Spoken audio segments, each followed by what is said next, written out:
Imagine clicking just one button in Excel and bam! A brand new Sudoku puzzle magically appears, ready to challenge your brain cells. Not only that, but Excel will even tell you instantly if your answers are genius level correct or hilariously wrong. Even if you've never touched VBA code, formulas, or fancy Excel buttons, don't worry. I'll guide you through every step like a GPS for your Excel adventure. Buckle up. First, let's make sure that Excel is set up to do its magic tricks. Look at the very top of your Excel window. That's the ribbon. If you don't see a tab called Developer, we need to turn it on. Click File in the top left corner and then choose Options at the bottom. In the Options dialog that appears, click Customize ribbon on the left. On the right side, you'll see a long list of checkboxes. Scroll down if you need to, and make sure that Developer is checked. Then click OK. Next, we need to save our file so that it can hold VBA macros. Go to File, then Save As. Choose where you want to save, and in the Save As type drop-down, pick Excel Macro Enabled Workbook or .xlsm. Give it a name like Sudoku Generator and click Save. Now Excel knows this workbook can run code. We'll now build our Sudoku grid. Double-click the tab at the bottom named Sheet 1 and name it to Puzzle by typing in the new name and pressing Enter.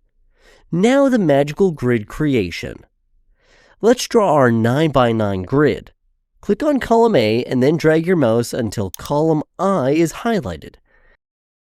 With those columns selected, right-click any column header, say the A at the top, and choose column width. Type 4 and hit Enter.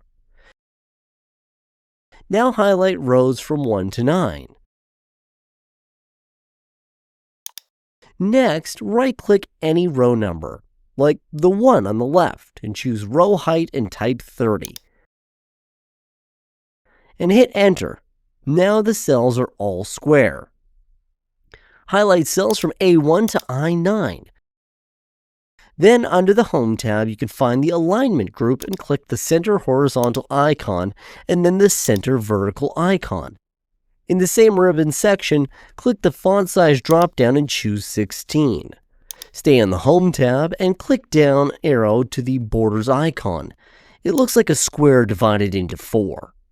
Choose All Borders first. To make the thicker lines that separate each 3x3 block, we have to highlight each block. For example, the first block is cells from A1 to C3. Then click Borders again. Choose More Borders at the bottom. In the dialog line style list, click the Thick Line option. Next, click the Outline button to apply the thick style there. Click OK when you're done. Let's quickly do that with the same remaining 3x3 blocks.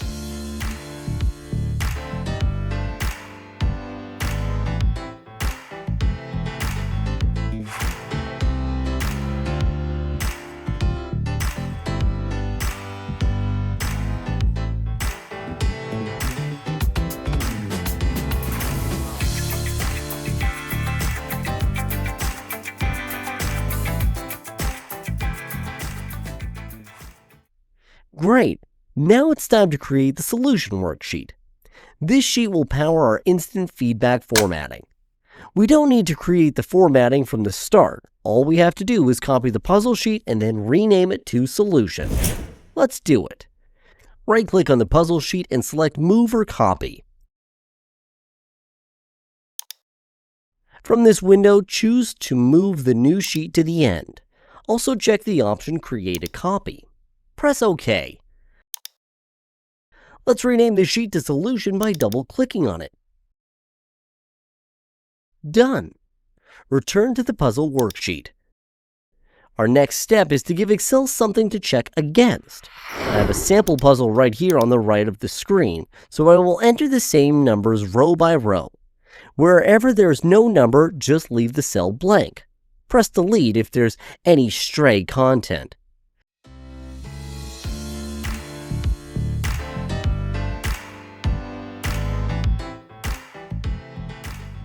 Switch to the solution sheet by clicking its tab.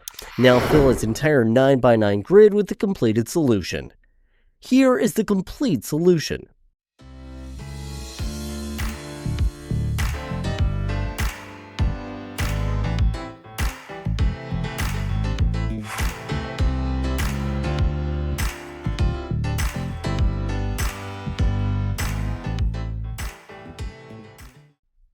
Let's teach Excel to color our answers green or red. Go back to Puzzle, click cell A1 and then drag it all the way to I9 to select the entire grid again. On the ribbon under Home, click Conditional Formatting, then New Rule, and choose Use a Formula to determine which cells to format in the formula box type. Equal and parentheses. A1 is not equal to an empty string, comma, A1 equal to cell A1 from solution sheet. Close parentheses. Click Format and go to the Fill tab. Choose a light green color and click OK. This means that if this cell is not empty, it matches the corresponding cell in the solution sheet and turn green color. Click OK again. Now we need a red rule. With A1 to I9 still highlighted, go to Conditional Formatting, New Rule, use a formula again, type equal and parentheses. A1 is not equal to an empty string, comma, A1 is not equal to cell A1 from solution sheet. Click Format, pick a light red fill and click OK.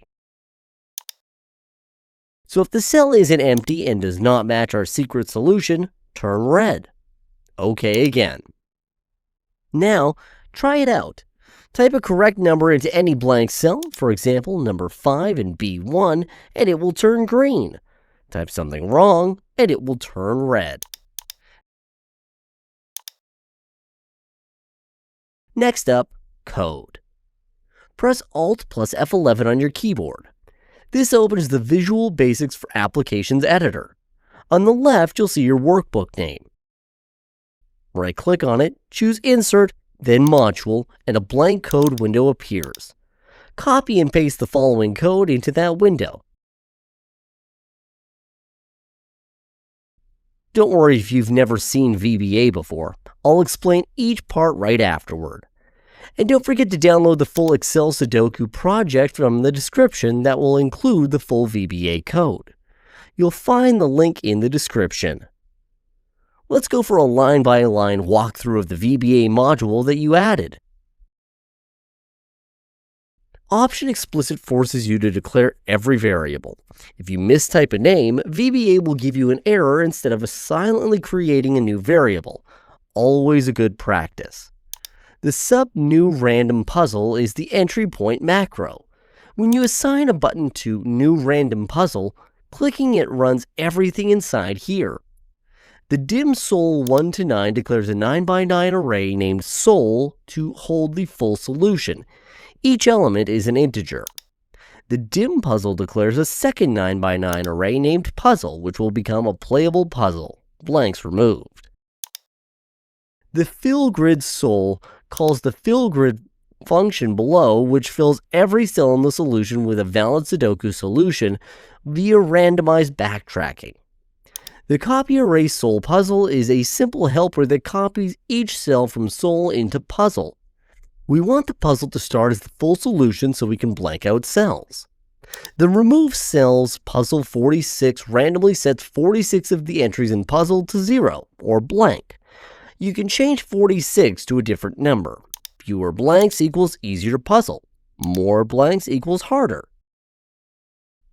The worksheet clear and fill puzzle clear the puzzle sheet and writes the puzzle array into cells A1 to I9. Zeros are skipped or left blank. Similarly, the next code line clears the solution sheet and writes the full solution array into A1 to I9. That completes the sub-new random puzzle. Now let's look at routines it calls. The fill grid function is a recursive routine that fills the array G, passed by reference, with a valid Sudoku solution. It returns true if the grid is completely filled successfully, false if no valid fill is possible. Shouldn't happen if the logic is correct. The row, column, and number are temporary variables for the coordinates and candidate number. Then the next code line calls the findEmpty function, which is below, to locate the first cell in G that is 0, or empty. If there are no empty cells left, we have a full solution and a set function result. If the fill grid is true, then exit function. Below we have the shuffle array, which produces a random permutation of numbers from 1 to 9, so each puzzle is unique in fill order. The for command loop through each candidate number in our random row. Then it calls the isSafeValue to check whether placing choices number at row and column violates any Sudoku rule. After that, it tentatively places the candidate number. In the next if loop, command Excel makes a recurse, an attempt to fill the rest of the grid. If that succeeds, bubble up success with fill grid equals to true and stop further loops. If the recursion fails, if there's a dead end, reset the cell to empty and try the next number. If none of the 1 to 9 worked here, this branch cannot be completed. Return false to backtrack further. Let's move on. The function finds empty scans rows 1 to 9 and columns 1 to 9 until it finds zeros. The variables by reference R and C return the coordinates of the empty cell. Returns true if an empty is found, false if the grid is full. Now let's unpack every piece of this routine. isSafeVal to see exactly how it makes sure you never break Sudoku's rules. First, it declares a function rather than a sub because it returns a value, either true, safe to place the number, or false, not safe. G is the 9 by 9 array we're checking. Could be your puzzle or solution grid. Passed by val means we cannot accidentally overwrite the color's pointer to it, but arrays themselves are still modifiable in VBA. R and C are the row and column indices 1 to 9 of the cells we want to fill. V is the candidate value 1 to 9 we want to test for safety. First, we declare I, our loop counter, as an integer. Then begins a loop where it takes on each of the values 1, 2, 3, all the way to 9 once. The G parenthesis R, I scans rows R, checking every column I. The G parenthesis I, C scans down column C, checking every row I. If either the same number V already exists somewhere in that row or somewhere in that column, we have a conflict. Exit function immediately quits the function without setting isSafeVal equal to true, so the function returns its default Boolean value, which is false. The next I moves to the next value of I and repeats the check until all 1 to 9 have been tested, unless we've already found a conflict. Here we declare two integers, BR, box row start, and BC, box column start. Let's explain this code line, which calculates the first row index of the 3x3 subgrid that contains row R. This is a bit tricky. The R-1 divided by 3 converts row numbers 1 to 9 to a zero-based box index. Rows 1 to 3 are 0 to less than 1, rows 4 to 6 are 1 to less than 2, and finally rows 7 to 9 are 2 to less than 3. The int floors that are exactly 0, 1, or 2. Multiplication by 3 scales back up to the grid's row numbers 0, 3, or 6, and plus 1 shifts from 0-based to 1-based row indexing, so you get 1, 4, or 7. This does the exact same calculation for columns, giving you 1, 4, or 7, the first column of the subgrid. After that, we declare two more loop counters for the subgrid. The for command loops the row index RR through the 3 rows of the 3x3 box, BR, BR plus 1, BR plus 2. Nested inside, loops the column index CC through the 3 columns of the 3x3 box, BC, BC plus 1, BC plus 2. The if checks each cell in that 3x3 box. If any one of them already equals V, we have a box conflict. We immediately exit the function, returning false. The next closes both loops, ensuring each cell in the 3x3 block gets checked if no early conflict is found. If we've made it all the way here, no row conflict, no column conflict, no box conflict, then placing V at R, C is safe. We explicitly set the function's return value to true. The end completes the function and hands control and the true result back to whatever code called it. This single routine enforces all of Sudoku's placement rules, so your backtracking fill never breaks the game's core logic. Let's dive into every single piece of this shuffle arrays function so there are 0 mysteries left. First of all, function declares that this block of code returns something. Shuffle array is the name that you'll call from elsewhere. ARR, as variant says, I expect you to hand me a one-dimensional array of any type. As variant after the parentheses means I will hand back an array, also as a variant. Dim tells VBA, I'm about to use some variables. Please set aside space in memory. I as long and j as long are our loop counters. We choose long instead of integer because long can store bigger numbers and is generally safer for loops. Think of them as index fingers pointing at positions in the array. TMP as variant is a temporary storage bucket that we'll use when swapping 2 items. It must be a variant so that it can hold whatever data type lives in the array, numbers, strings, etc. Next, randomize seeds VBA's random number generator using your computer's clock.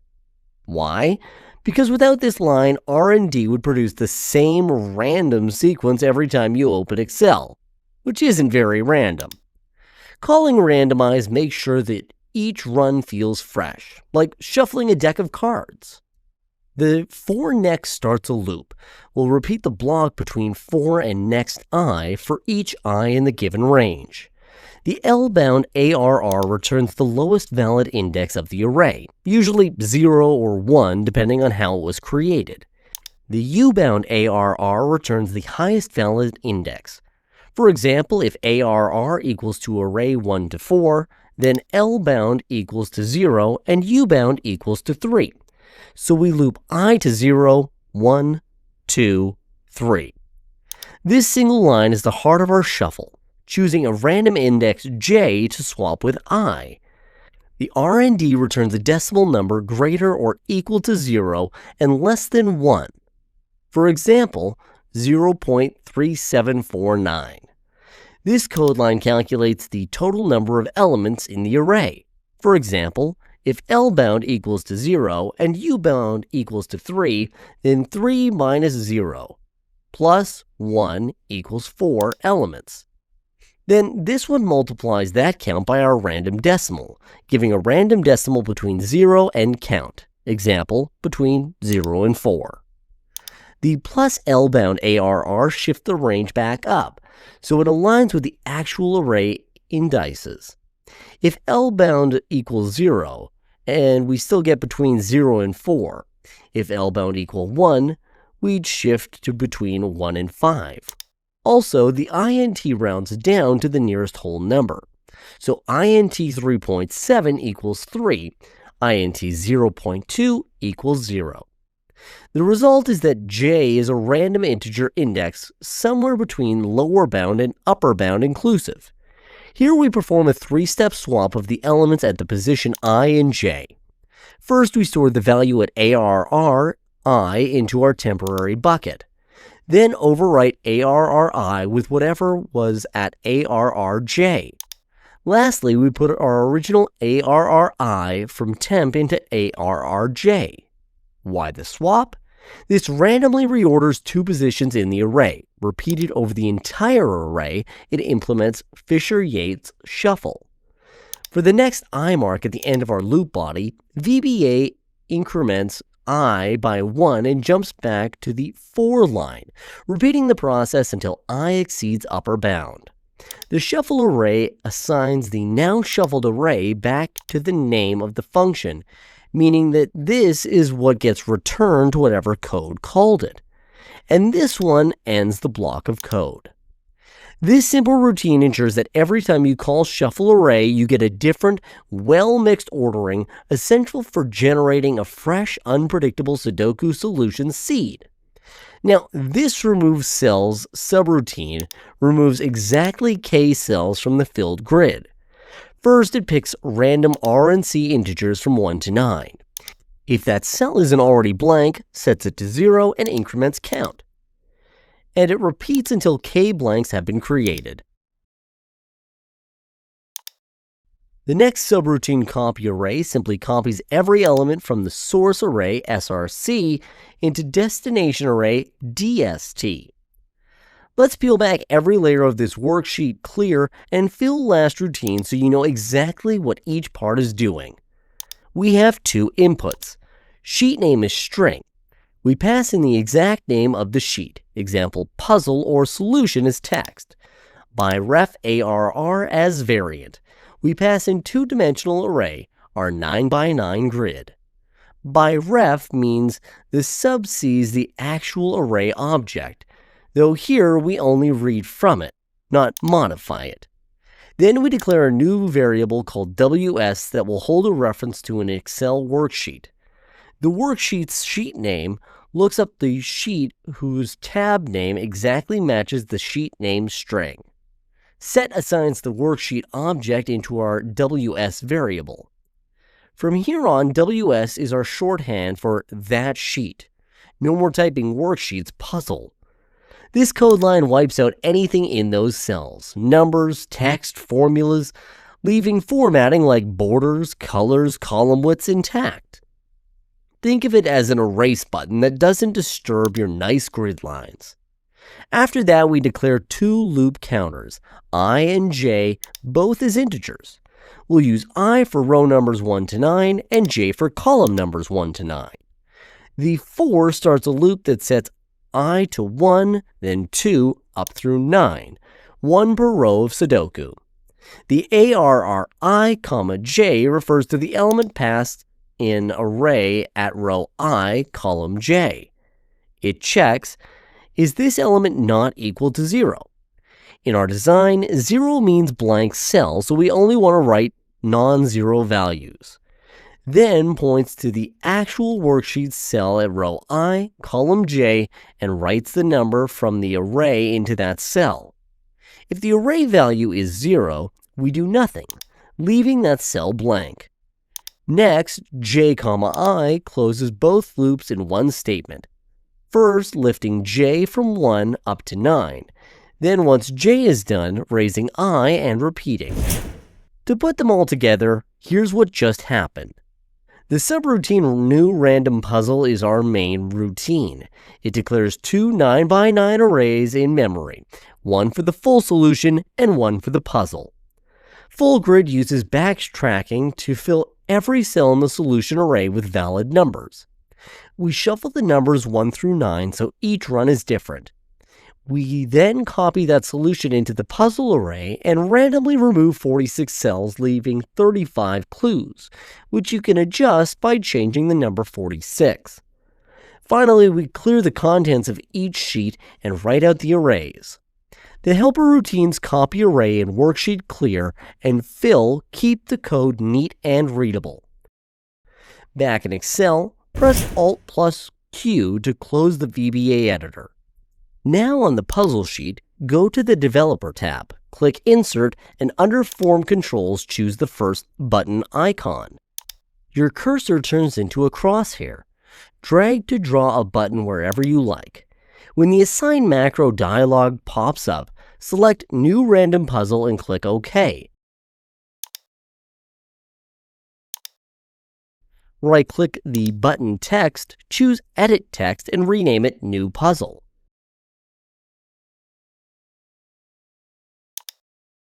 All set.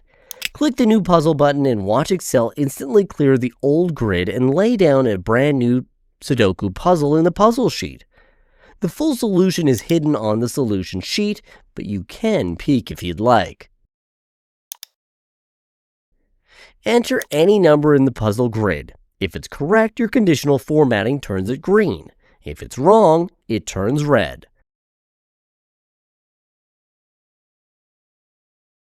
Finally, let's remove the grid lines from both worksheets to make it look cleaner. And save the final version of our project. And there you have it, a complete Sudoku generator and instant feedback solver built entirely in Excel. You learned how to set up your sheet, style a grid, use conditional formatting, write VBA to generate puzzles, and link it all to a button. If any of these steps weren't clear, rewind this video and follow along slowly. If you've enjoyed unlocking the power of VBA today, I've got something special for you. My comprehensive 10-hour Excel VBA mastery course. Whether you're brand new to macros or looking to automate complex reports, this course walks you through real-world projects, from beginner basics to advanced techniques. What you'll get is step-by-step video lessons covering loops, arrays, user forms, and more. Hands-on projects to automate tasks and build interactive dashboards. Downloadable exercise files and sample code. Lifetime access and updates. Learn at your own pace. Certificate of completion to showcase your new skills. Click the link in the description to enroll today and transform how you work with Excel forever. Let's automate your world. See you inside the course. Thanks for watching and happy puzzling.